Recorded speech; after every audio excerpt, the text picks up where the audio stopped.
let's stick to you personally, and let's dive into the social media side of things. Like, if you had to like compare, like obviously when you have such a big following like yourself, people tend to reference you by your Instagram page, right? And All the obviously, time.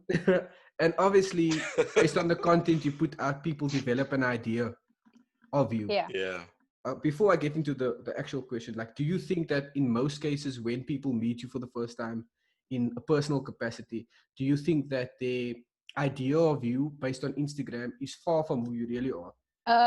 Let's say, if I can say 80%. 80% of the time people are normally wrong about what they think, like who I am and stuff compared to my Instagram I see. when they meet me. Because for instance, you get those people that are like, oh, you're so sweet, I like your feed, and they meet me, they're like, oh, you're still so sweet. And then you get the other side to it, be like, oh, you're so stuck up. And I'm like, bruh, I'm funny. Like, how do you not know that I'm such a goofy person?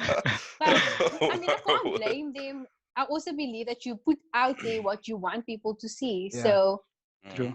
So let's get to the question. Like, so you said 80% of the time people get it wrong, right? So do you yes. think that it's a fair assumption to be able to assume a person, or do you think that you can get to know a person or develop an idea about a person based off of their Instagram? No. No, you can't. No. I think Instagram is where people can be creative. They can be themselves, but if you look at Instagram as a whole, some people use it for different reasons. Some people use it for business. Some people use it to be creative. I follow photographers that don't even have a personal Instagram, but they just have pictures. And shout out to the way. But like, some people don't have personal accounts. So when you look at the account, you think, oh, this guy just likes photos. But maybe that's what he wants people to see. So for instance, myself, if I can just bring it back home, I use Instagram for business. I use Instagram to try and promote my NGO and everything else. So when people see me and then when people think a certain, I don't know, perception of me, I don't really care, because at the end of the day, I let people see what they see. I let people, those around me, know who I am and my energy and stuff. So I don't think it's fair for people to judge other people based on the Instagram, regardless of if it's a girl in a bikini all the time, if it's a girl wearing like full clothes. Because I know we all know what she's talking about. Yeah. We all know. Like, judgment goes around a lot. We all know, bruh. So like sticking on that topic, and Wakes, I'll give you a chance now. I'm just like, because girls in my head is spinning, man. Like you're saying, yeah, a girl like Wakes was in the last episode. Oh yeah. so like you're saying, like people make these assumptions and they shouldn't make these assumptions, but at the end of the day, we're human beings, right? And what you put out, like I think this is a saying, I don't know if I got it right, Joe, but you mentioned I was gonna say it, and okay, say it. Okay, now say it. Yes. Say it. So a man is nothing more or less than what he appears to be. Exactly. Obviously, they say this book was written in the 14th century, so that's why they say a man. I obviously mean anyone is nothing more or less than what he appears to be. So that means if I'm an asshole to you, guess what? You're gonna think I'm an asshole. If I'm nice to Carl, he's gonna think I'm nice. So I think that the importance of that is to know that perceptions of people are sometimes their reality. Their perception is sometimes their reality. And I think that with us, say for instance, we have platforms on social media. Well, not we, I mean, like, you know, yourself and others like you, or others that are in totally different, I guess, spheres of social media. You guys and we are creating perceptions of ourselves. That's what we are doing. So I guess the responsibility is with us to know that. And yes, it's also another quote I like to, Carl knows this. I think if you guys have been listening to this episodes, you also know that I like to say this quote a lot. How we ought to live is so far from how we actually live that he does what ought to be done instead of what is done will find the way to his pen instead of his president. It's basically just saying, yes, we for should. President, my bro. If in the chat. Bruh, if I'm president, so bruh, it's close. lockdown level 10, man, bro. Yes, bruh. I open all the liquor stores for myself, bro. Anyway, Only gin. only gin, bruh, strictly, bruh. But yeah, so my point saying that is that we need to also be responsible that we are putting out these perceptions and cultivating it, and that we need to, I guess, deal with the repercussions thereof. Yeah. You know what I mean? Like if I'm putting pictures of me without the top on, blah, blah, nobody wants to see that, by the way. But if I'm doing that, then, I must, deal with the consequences, as people's going to say, oh, look at this bruh thirst trapping. Yeah, true.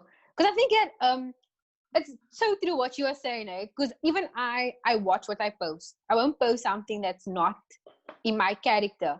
But when I say I don't care what other people think, it all comes in with everyone sees something differently. So you might see a picture and Carl will see it a different way. Reese will see it a different way. And even though it's the same picture. So when it comes to the that I post, I'll only post what represents me. But what people take from it is what they take from it. So that's what I'm saying. Like, you can't judge somebody on the Instagram because you might see a girl in a bikini, somebody else might see a girl that's showing off her body in a positive way, and that motivates another girl with confidence and self-love and stuff. Okay. So I think it's all about how you see things, and all depends on the actual person that's behind the phone. Carl, you look at 82 pounds there. Nah. You see, it's not about me. It's not about my opinion. It's, I'm gonna, But at the same time, I'll be honest and say, like, I'm a very cynical person, myself and Javon. Gio. Oh, sorry, Damn it. Gio. Yes.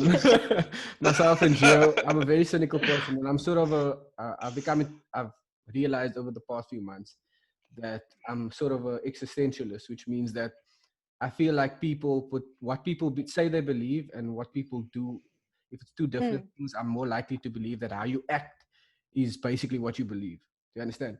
Yeah. So we all know that Instagram, there's a lot of different types of content, and there are those types of content that we need to be cautious about looking at too much, especially those with impressionable minds. So that's basically what he's trying to say, but it's not about me. It's about you.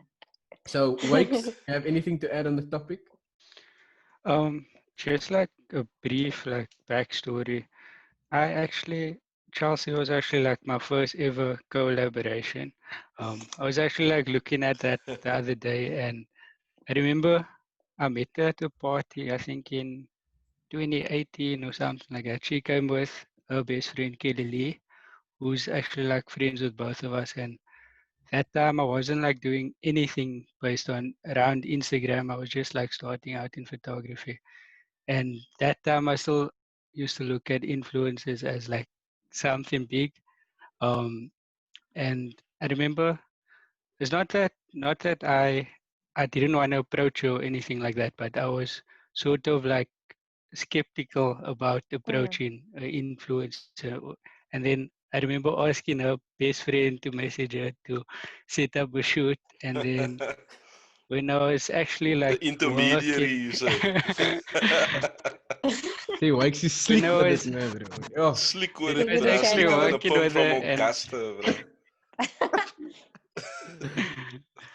And I was actually working with her, and then I was like, okay, she's not that bad, man. And then a lot of influences, it's always that kind of build up, especially if you're just starting out in the industry. And you sort of get used to being around people that have a platform. And the fact that when Chelsea said that not all people with platforms want to be called influencers, that is true, because a lot of people get hate for being influencers. Even if they don't, even if they're not trying to push being an influencer or anything like that. Occupational hazard, though, don't you think? Yeah. It comes with the territory. I don't know. I'm sorry to cut you off there, but I'm just thinking now. Everybody's gonna have hate if you have somewhat of a platform. That is true. I think also like Charles said, the perspective is very important. Yeah. Cool. Yeah, it's very true. Chelsea, wait, just hold on, Cal. I oh. have to ask this because Wakes touched on it about when we were calling her an influencer, and she was like, "No." I want to know why. Why that distaste for being called an influencer? Because I feel like I don't want to influence someone. Like, it's not like my aim. I want to maybe make someone smart. Like, that sounds cheesy, but I don't want to be someone. I don't want someone to wear something because I wore it. I want someone to wear something because they saw that it's actually a good item. And it's like you go into a shop at Mr. Price and you see like these mannequins. And they're like, oh, that top looks cool. That's why I want to be on Instagram, and that's why I help brands out. Not because of the person I am, like influencing someone else's decision. Because I don't get influence. So there's probably like 1,000, a million more people just like me. So that's why I don't like the word influencer, because I'm like, I don't want to influence someone. Everything that you do should be a choice of your own. So what you're saying is like you want to be like a social media mannequin, for instance. Basically, no. I'm listening to that and I'm like, where is this bro going with this? Sorry, I just had to get that out there. But now on that point, That's why I feel do like get what you say. It's always important to how can I say, promote something that you feel will, like, you must actually enjoy wearing it or doing whatever you're promoting, not just like promoting whatever is free. So true. But is there anything wrong with copying the bag though? What if I'm playing devil's advocate now? I'm an influencer, for instance, and I hate this tracksuit. Like I don't even wear it on my normal days. But you're gonna give me a bag, and I'm gonna cop the bag even though I don't like it. I'm gonna wear it and I'm gonna tell you to buy it because I want my money. Oh, wait, that's true. That's what I'm saying. I want to know. That is true, that's wrong. I think that's where I don't think it's wrong. You see, everyone's trying to make a living. If that's your hustle, no one can like blame you for it. But for me, for instance, Instagram isn't my only income. That isn't my job. Something I enjoy to do, and something that helps me definitely. But that's also why I'm not an influencer, because it's not my primary priority right now. It's something that I'm just like. Yeah, but if that's your hustle, then there's nothing wrong with that. Because everyone has their own hustle going on, you know what I mean? Yeah. Okay. So, so cop that bag. Guys, I wasn't talking for myself. The Real Cat.